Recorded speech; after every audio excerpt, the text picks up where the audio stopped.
بسم الله الرحمن الرحيم. نستفتح الجلسة مثل ما نهى آباؤنا وأجدادنا ورجالنا وشيوخنا الصالحون. الله يدخل نيتنا بنيتهم وعملنا بعملهم وأخلاقنا بأخلاقهم على هذه النية وعلى كل نية صالحة جامعة شاملة من خيرات الدنيا والآخرة وإلى حضرة النبي سيدنا محمد صلى الله عليه وآله وسلم. الفاتحة. أعوذ بالله من الشيطان الرجيم. بسم الله الرحمن الرحيم. الحمد لله العالمين الرحمن الرحيم مالك يوم الدين إياك نعبد وإياك نستعين صراط المستقيم صراط الذين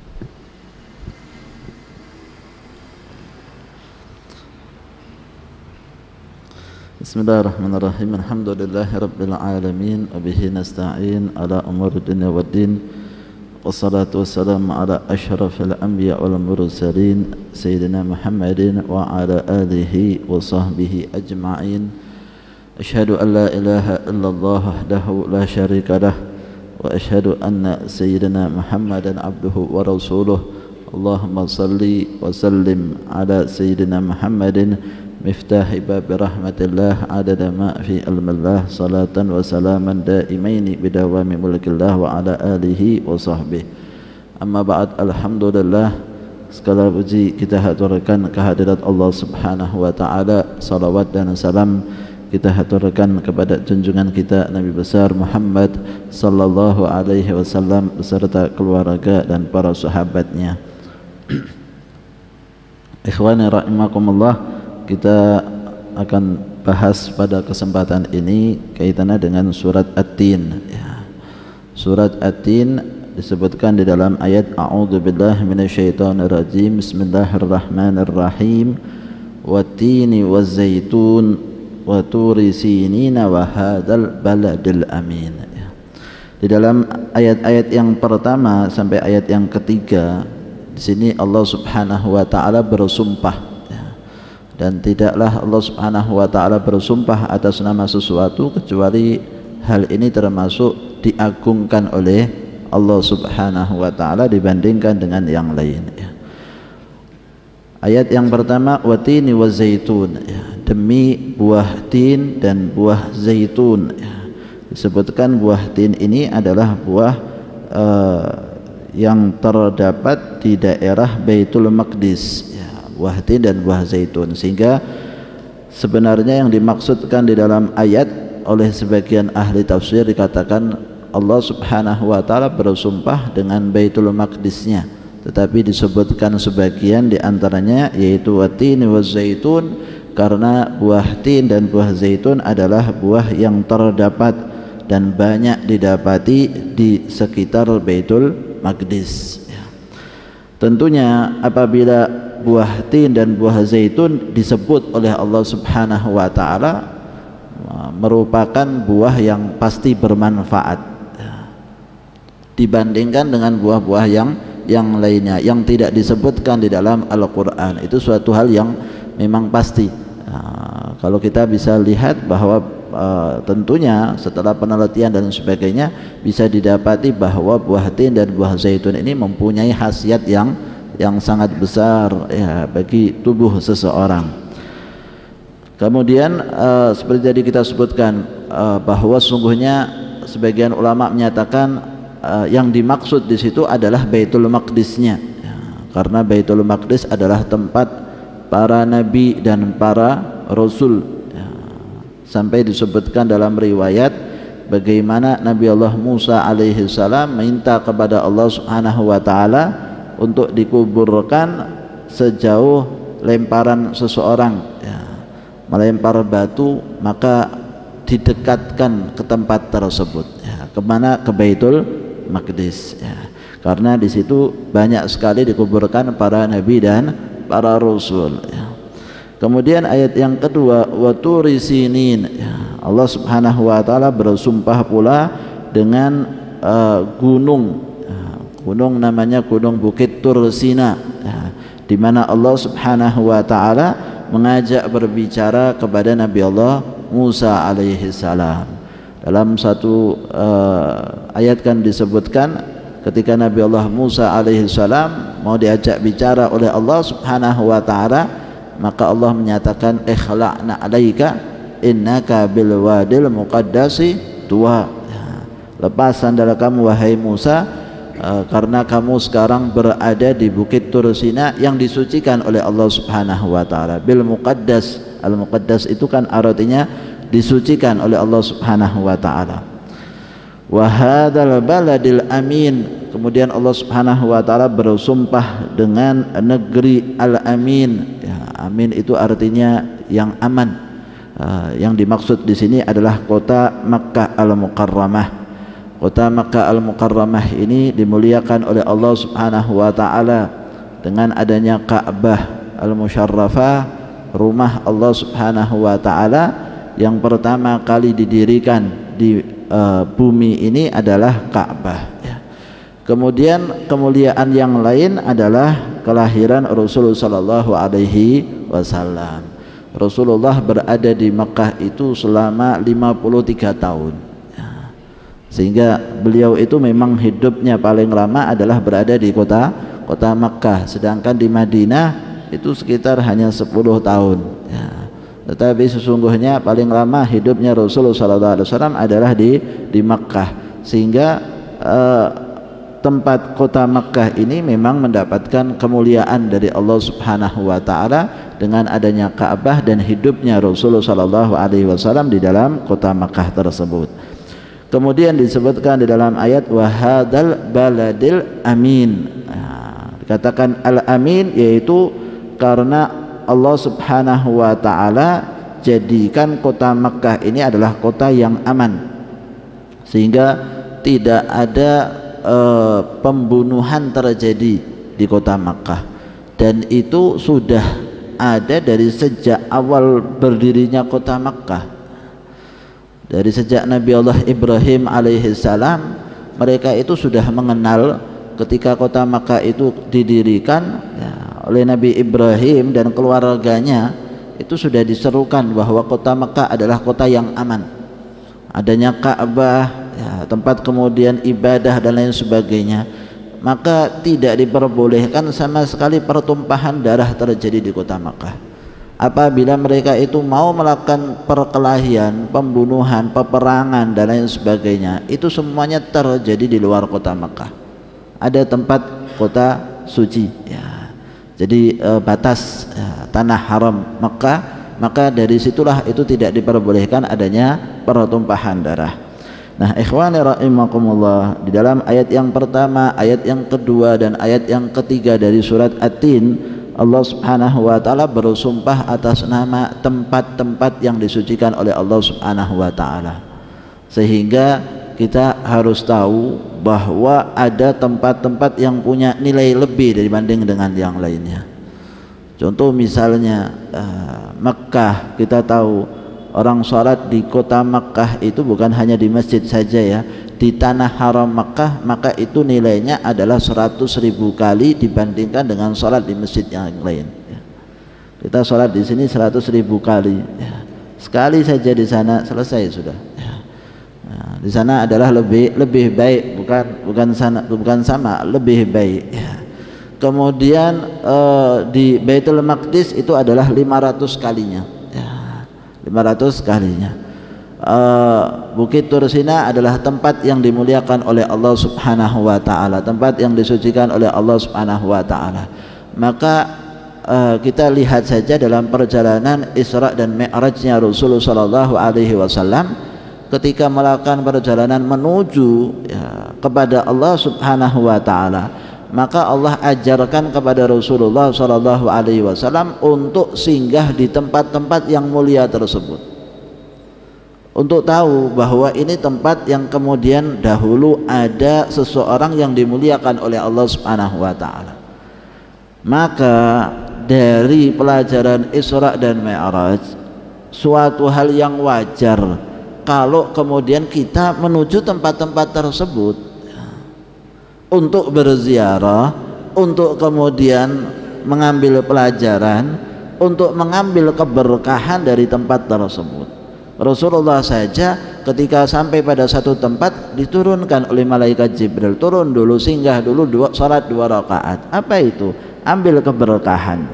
Bukit Tur Sina, singgah. Lalu kemudian Bait Laham ya, tempat Nabi Allah Isa alaihissalam dilahirkan. singgah dulu 2 rakaat salat, sehingga wajar kalau kemudian kita ini sebagai umat Rasulullah sallallahu alaihi wasallam meniru apa yang dilakukan oleh Rasul sallallahu alaihi wasallam.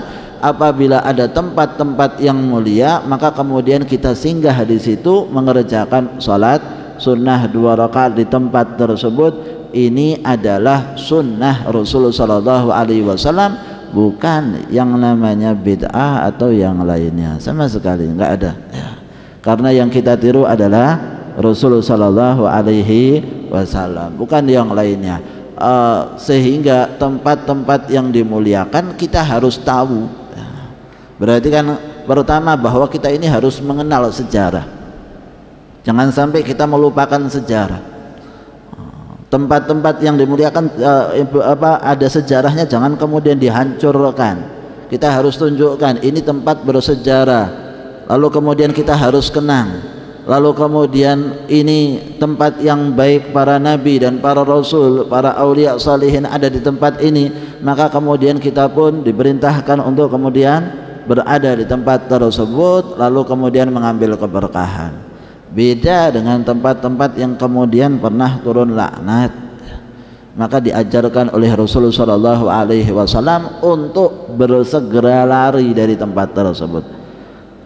Rasulullah sampai di tempat Wadi Al-Muhassar, dahulu tempat di mana Abrahah kemudian mendapatkan adab di situ. Maka Rasulullah SAW perintahkan kepada para sahabatnya untuk segera lari ya. Melewati tempat tersebut saja jangan lama-lama, suruh cepat-cepat. Bahkan para sahabat ada yang masak air di tempat tersebut, airnya itu disuruh buang, jangan diminum, jangan digunakan, karena tempat ini adalah tempat yang tidak baik ya. Maka ini semuanya menunjukkan adanya tempat-tempat yang dimuliakan oleh Allah Subhanahu wa taala, dan kita diperintahkan untuk mengambil keberkahan dari tempat-tempat tersebut ya. Di dalam ayat yang selanjutnya disebutkan laqad khalaqnal insana fi ahsani taqwim. Sungguh kami Allah Subhanahu wa taala telah menciptakan manusia ini dalam sebaik-baik bentuk. Sumpah tadi yang 3 tujuannya adalah untuk mau bicara ini ya. Demi atin wa zaitun ya, bukit Tursina, kemudian wahadal baladil amin. Apa jawabnya? Apa yang mau dibicarakan oleh Allah Subhanahu wa taala? Maka kemudian Allah jelaskan laqad khalaqnal insana fi ahsani taqwim ya. Sungguh kami, dijelaskan di sini laqad ya, laqad itu berarti penekanan. Sudah ada sumpah sebelumnya, kemudian ditekankan lagi dengan kata-kata laqad khalaqnal insana fi ahsani taqwim. Sungguh kami Allah Subhanahu wa taala telah ciptakan manusia ini dalam sebaik-baik bentuk ya. Maka kita harus tahu bahwa manusia ini adalah yang paling utama bentuknya, yang paling baik bentuknya dibandingkan dengan siapapun, malaikat, kemudian jin, lalu kemudian binatang. Maka yang paling bentuknya paling sebaik-baiknya, paling sempurna itu adalah yang namanya manusia. Bagaimana tidak sebaik-baik bentuk? Kita lihat bentuk tubuh manusia ini lengkap semuanya. Kaki untuk berjalan ada, tangan untuk memegang ada, kemudian bentuk tubuhnya itu tegap berjalan di atas 2 kaki. Binatang ada yang berjalan 4, kepalanya di bawah ya. Kalau makan dengan kepalanya, kita tidak ya, makan dengan kedua tangan kita ya. Tidak kemudian langsung begitu makannya, tapi kemudian dengan 2 tangan. Jangan sampai kemudian menundukkan kepalanya hanya untuk hal-hal yang semacam ini, tidak. Jadi menundukkan kepala itu ya waktu sujud hanya untuk Allah Subhanahu wa taala. Manusia dalam keadaan bentuknya yang paling utama itu adalah kepalanya. Yang paling utama itu adalah wajahnya. Yang paling utama itu dahinya. Sehingga kemudian dia letakkan yang paling utama itu hanya untuk Allah Subhanahu wa taala di bawah ya, dalam waktu sujud diletakkan di tanah itu hanya untuk Allah Subhanahu wa taala, tidak untuk yang lainnya. Maka Allah Subhanahu wa taala bukan hanya berikan jasad yang sempurna saja, tapi diberikan ruh di dalamnya ya. Di dalam manusia ini ada ruh ya. Ruh Allah Subhanahu wa taala yang diberikan kepada manusia. Ketika manusia sudah mencapai 4 bulan di dalam rahim ibunya, maka kemudian ditiupkan ruh oleh Allah Subhanahu wa taala, oleh malaikatnya. Maka kemudian ditiupkan ruh, hiduplah manusia ini ya. Wa yas'alunaka 'anir ruh qulir ruhu min amri rabbi. Ruh itu kayak apa? Wallahu a'lam ya. Enggak ada yang tahu. Wa ma utitum minal ilmi illa qalila. Sedikit saja dikasih ilmu tentang masalah ruh. Nah, ini menunjukkan apa? Menunjukkan kebodohan manusia. Manusia itu sangat-sangat tidak tahu, sangat-sangat bodoh. Kenapa? Rohnya sendiri saja dia tidak kenal. Rohnya kayak apa? Ini jasad ada ruh, rohnya seperti apa? Wallahu a'lam. Ulama bicara apapun hanya sedikit ya, dikasih ilmu oleh Allah Subhanahu wa taala. Bagaimana hakikatnya ruh? Qulir ruhu min amri rabbi ya. Ruh itu adalah perkara Tuhanku Allah Subhanahu wa taala, tidak ada yang mengenal tentang ruh. Bagaimana manusia ya, tahu bahwa dengan ruh kemudian bisa hidup dan lain sebagainya ya, gak ada yang tahu ya. Pada waktu dicabut ruhnya ya, nyawanya sudah selesai ya, nggak bisa gerak lagi ya. Ini kan berarti bagaimana itu semuanya berhubungan dengan jasad. Nah, ada penyakit jantung, karena jantungnya berhenti kemudian rohnya diambil ya. Ini gimana sih ya? Ada kaitannya dengan tubuhnya, tapi kata ini terlepas ya, bisa saja tanpa apapun ya. Tapi kalau jantungnya kemudian berhenti ya sudah, rohnya diambil ya. Sakit jantungkah, kemudian penyumbatankah dan lain sebagainya, maka karena sakit-sakit inilah kemudian mati ya. Ini apa hubungannya? Wallahu a'lam, nggak ada yang tahu ya.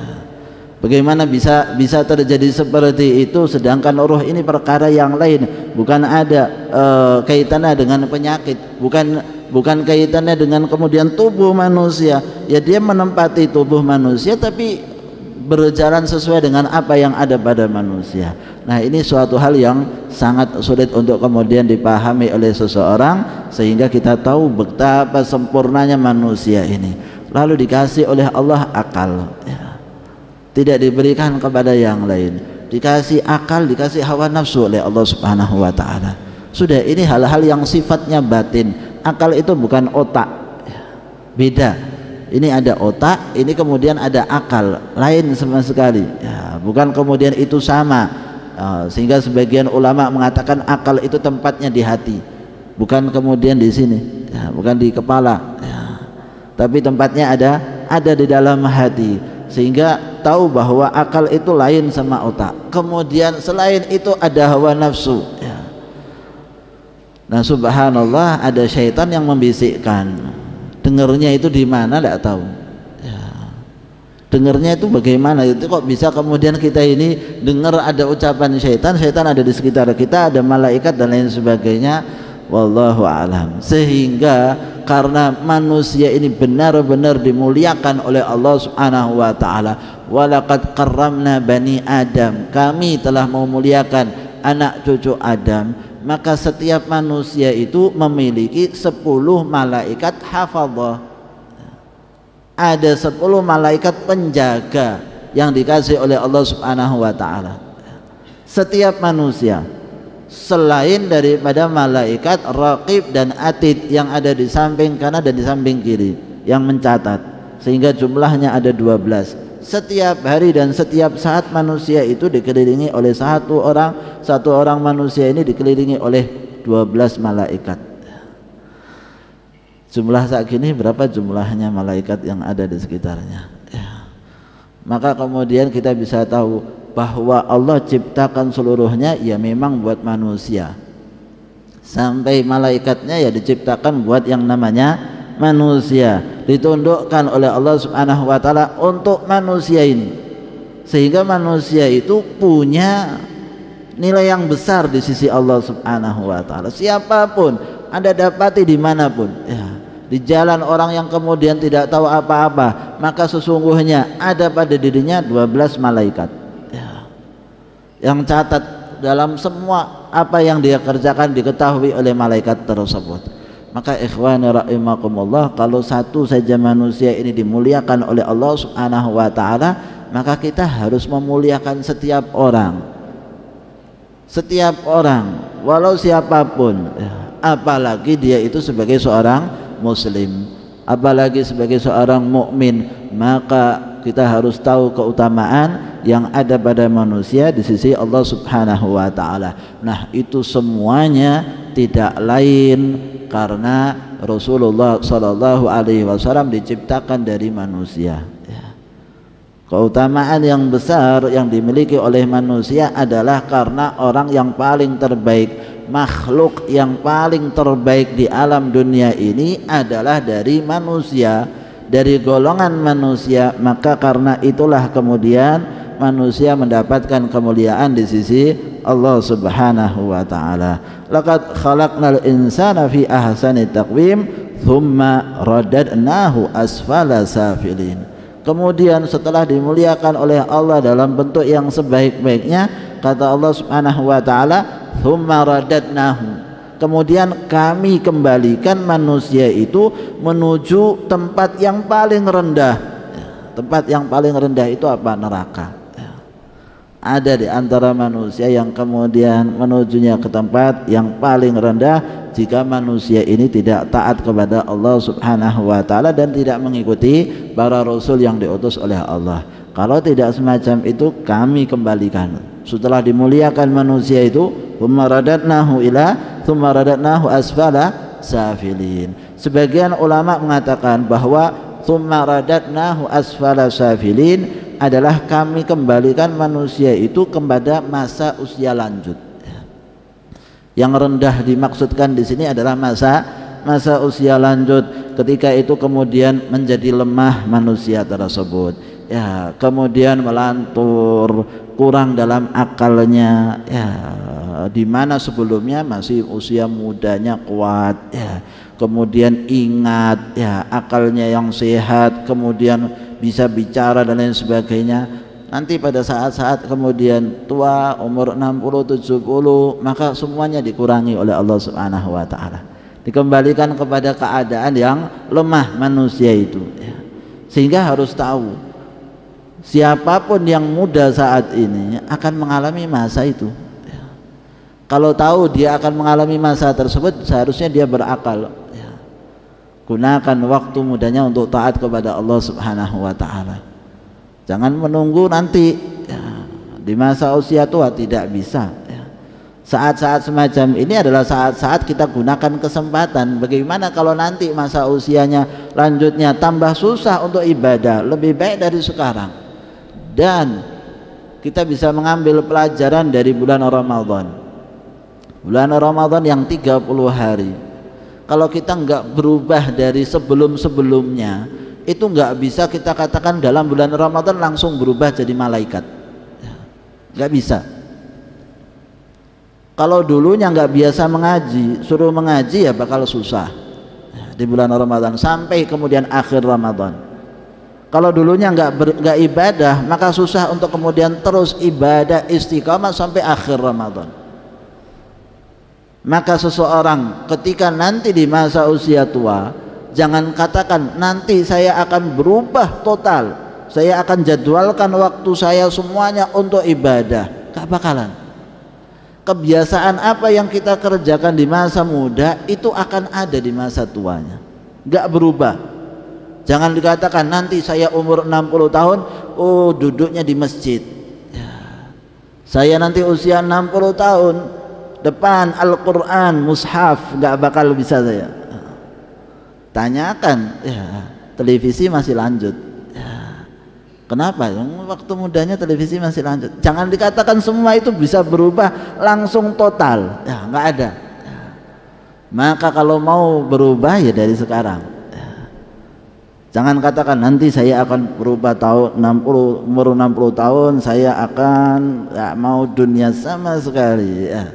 Khusus untuk akhirat, Al-Quran, mengaji, kemudian duduk dan lain sebagainya, gak akan bisa kecuali kita merubah dari sekarang ya. Ini suatu pelajaran. Bulan Ramadan saja kita bisa lihat orang mau berubah pasti kemudian kembali lagi kepada keadaan semula ketika sudah di akhir-akhir Ramadan ya. Nggak bisa mengistiqomahkan keadaannya. Kenapa?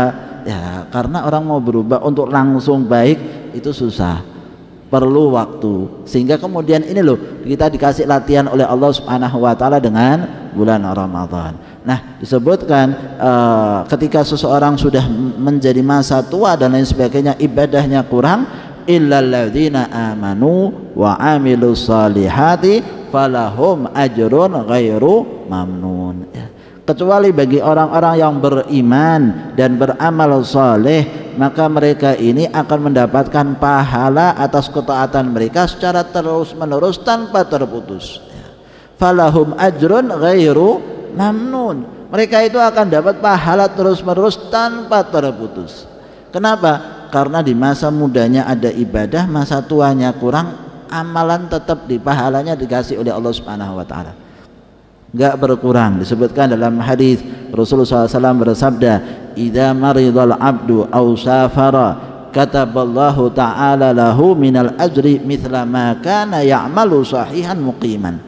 Sesungguhnya seseorang hamba itu apabila sakit atau musafir, maka Allah Subhanahu wa taala tuliskan pahala bagi orang tersebut seperti dia itu dalam keadaan sehat atau dalam keadaan dia muqimnya, dalam keadaan tidak musafirnya. Orang kalau sehat walafiat biasanya apa? Oh saya sholat duha berapa rakaat? 8 rakaat misalnya ya. Oh saya kemudian tetap sholat witirnya. Oh saya tetap kemudian ba'diyah qobliyahnya dikerjakan. Waktu sakit nggak bisa mengerjakan itu semuanya, pahalanya tetap nggak berkurang. Waktu dia lanjut usia sudah nggak mampu lagi mengerjakan itu semuanya, pahala tidak akan berkurang. Bahkan pahala seperti tadi yang disebutkan, falahum ajrun ghairu mamnun, tidak terputus, maka sampai dia pun meninggal ya tetap dapat pahala. Pahala akan diberikan oleh Allah karena niatan. Pahala apa? Pahala niat. Seseorang kemudian masuk ke dalam surga berapa lama? Selama-lamanya dimasukkan ke dalam surga oleh Allah Subhanahu wa taala. Bukan hanya selama 60 atau 70 tahun selama masa hidup dia ibadah. Tidak. Bagaimana 60 tahun dapat pahalanya surga selama-lamanya? Dikatakan karena niatnya dia. Niatnya dia kalau hidupnya juga 1000 tahun ya bakalan tetap ibadah kepada Allah Subhanahu wa taala. Maka dinilai dari niatnya tersebut dimasukkan ke dalam surga oleh Allah ya selama-lamanya. Bukan hanya sekedar waktu masa hidupnya dia, tapi dapat pahala yang besar dari Allah Subhanahu wa taala dan tidak akan terputus. Wa fi riwayatin tsumma qara'a sallallahu alaihi wasallam falahum ajrun ghairu mamnun. Rasulullah kemudian menunjukkan dalam ayat kaitannya dengan dasar kenapa kok mereka itu tidak dapat pahalanya terus menerus ya ayat ini, falahum ajrun ghairu mamnun, bahwa mereka orang-orang yang beriman dan beramal saleh ini nikmat. Ketika kemudian dia punya niatan, punya iman, punya amal saleh yang dikerjakan, maka kerjakan semampunya, semampu yang bisa dikerjakan. Setelah itu apabila tidak mampu, Allah kasih pahala tetap nggak berkurang dari amal yang kemudian memang biasa dikerjakan. Dahulu waktu kemudian kaya dia berikan fakir miskin, sekarang dalam keadaan tidak mampu, pahala tetap nggak berkurang sama sekali. Nah ini menunjukkan bagaimana rahmatnya Allah Subhanahu wa taala terhadap hamba-hambanya. Fama yukadzibuka ba'du biddin. Setelah itu bagaimana seseorang ini bisa mendustakan kamu wahai Rasulullah sallallahu alaihi wasallam tentang hari kiamat. Sesungguhnya seseorang yang mengetahui manusia diciptakan sempurna, kemudian setelah itu masa tua dan kemudian mati, Ini kan harusnya tahu bahwa nanti akan datang ada hari kiamat. Suatu hal yang wajar kalau kemudian seseorang kemudian melihat segala sesuatu itu ada perubahan, pasti itu di situ adalah fana, hancur, nggak akan kekal. Manusia ini ada perubahannya, kadang sehat, kadang sakit, kadang muda, kadang tua. Berarti kalau ada perubahannya, berarti akan hancur mati. Kalau nanti kemudian akan dibangkitkan oleh Allah Subhanahu wa taala, bagaimana bisa mendustakan setelah ayat-ayat ini diturunkan oleh Allah Subhanahu wa taala? Fama yukadzibuka ba'du biddin alaysallahu bi ahkamil hakimin. Bukankah Allah Subhanahu wa taala ini maha hakimnya itu benar-benar adil ya. Allah Subhanahu wa taala tidak mungkin ada seberat biji atom kemudian tidak ditampakkan oleh Allah Subhanahu wa taala. Faman ya'mal mithqala dzarratin khairan yara wa man ya'mal mithqala dzarratin syarran yara. Ditunjukkan semuanya sehingga seseorang ketika mendapati di dalam kitabnya mahadzal kitab la yughadiru saghiratan wala kabiratan illa ahsaha. Kitab apa ini? Enggak yang kecil, enggak yang besar, semuanya tercatat. Yang lupa ataupun yang ingat, tolehan kepalanya saja, noleh begini saja dicatat. Ngelihat apa saja yang kemudian dicatat di dalam kitab ini. Sehingga kemudian bingung orang-orang kafir itu ketika mendapati amalnya kemudian, loh, apa ini kitab ini? Mahadzal kitab la yughadiru saghiratan wala kabiratan illa ahsaha. Semuanya ada di situ, enggak ada yang kemudian tidak tertulis, tidak tercatat. Ya, ini apa istilahnya, malaikatnya ini canggih ya. Semuanya kemudian dicatat oleh malaikatnya, lebih canggih daripada komputer manapun yang nanti akan berkembang ya. Maka sesungguhnya catatannya lebih canggih lagi ya. Semuanya dicatat sampai yang ada di dalam hati pun, yang tampak daripada niatan-niatan itu semuanya ada di dalam kitabnya ya. Sehingga seseorang kemudian mendapatkan balasan tersebut. Gak mungkin Allah Subhanahu wa taala kemudian mendolimi satu orang hambanya di yaumil qiyamah yang jumlahnya miliaran ya, makhluk itu semuanya, maka tidak ada yang dizalimi oleh Allah Subhanahu wa taala. Ada satu yang kemudian protes merasa dizalimi ya, itu tidak mungkin ada. Allah Subhanahu wa taala akan tunjukkan bagaimana keadilan Allah Subhanahu wa taala kepada hamba-hamba yang kafir ya. Kepada hamba-hamba yang kafir, munafik, akan ditunjukkan keadilan Allah Subhanahu wa taala. Tapi kepada hamba-hamba mukmin akan ditunjukkan karunia Allah Subhanahu wa taala. Kalau yang mukmin itu karunia, bukan keadilan ya. Kita kalau diteliti ya, oleh Allah Subhanahu wa taala dengan seadil-adilnya, naudzubillah min dzalik, masuk neraka ya. Karena nggak pantas, ini jumlahnya ya lebih banyak maksiatnya daripada taatnya, dan lebih banyak maksiatnya dibandingkan dengan mengungkapkan syukur yang harus nikmat yang diberikan oleh Allah Subhanahu wa taala kepada dirinya. Maka kemudian kita minta supaya diperlakukan dengan karunia Allah Subhanahu wa taala, bukan dengan keadilan Allah. Kalau diperlakukan dengan keadilan karunia Allah, kurang lebih ya. Kurang lebihnya ini banyak, kurang kitanya, lebihnya dari Allah ya. Sudah masuk surga ya. Udah pantas amal kita yang kayak gini masuk surga ya, dengan nikmat selama-lamanya lagi. Apa pantasnya kita ya. Kita saja dapat kemudian door prize ya, di hotel sepanjang umur hidupnya. Wah, apa ini? Dasarnya apa bisa seperti itu? Kalau ditanyakan dasarnya apa bisa masuk ke dalam surga Allah Subhanahu wa taala, salatnya yang gelatrah ya, kemana-mana salatnya. Zakatnya ngitungnya ya kurang ya, sedekahnya ya karena untuk orang lain ya. Apa yang kemudian amalan bisa kemudian kita andalkan? Sama sekali tidak. maka kemudian kita selalu minta bagaimana karunia Allah Subhanahu wa taala buat kita dan keluarga kita insyaallah. Nah, disebutkan dalam hadis fa idza qara'a ahadukum watini wazaitun ya fa'ata ala akhiriha, maka kemudian sampai pada batas akhirnya alaihissallahu bi ahkamil hakimin falyaqul bala wa ana ala dzalika minasy syahidin. Maka di akhir surat watini wazaitun kita itu disuruh untuk membaca bala wa ana ala dzalika minasyahidin. Bukankah Allah Subhanahu wa taala itu hakim yang sebaik-baiknya, yang seadil-adilnya? Maka kemudian kita jawab ya, karena itu kan sebagai suatu pertanyaan. Alaihissallah, bukankah Allah? Ya, ini kan pertanyaan.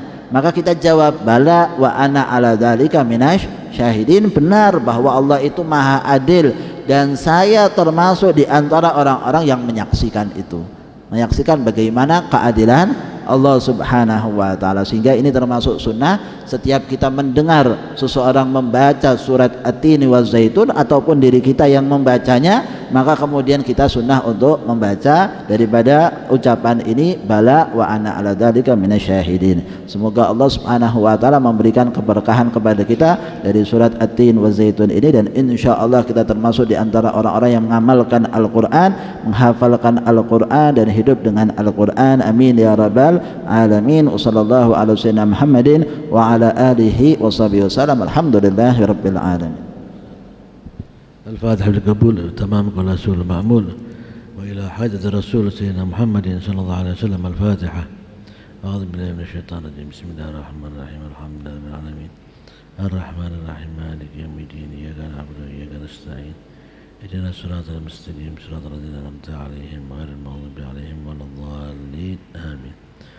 يا ربنا اعترفنا بأننا اقترفنا وأننا أسرفنا على لظى أشرفنا فتب علينا توبة تغسل كل حوبة عوراتي وآمن الروعة واغفر لوالدينا ربي ومولودينا والأهل والإخوان وسائر الخلان وكل ذي محبة أو جيرة أو صحبة والمسلمين أجمع آمين. ربي اسمع فضلا وجودا منا لا باكتساب منا بالمصطفى رسولي نحظى بكل سولي صلى وسلم ربي عليه عد الحبيب وآله وصحبه عدالة عش السحب والحمد لله في البدء والتناهي.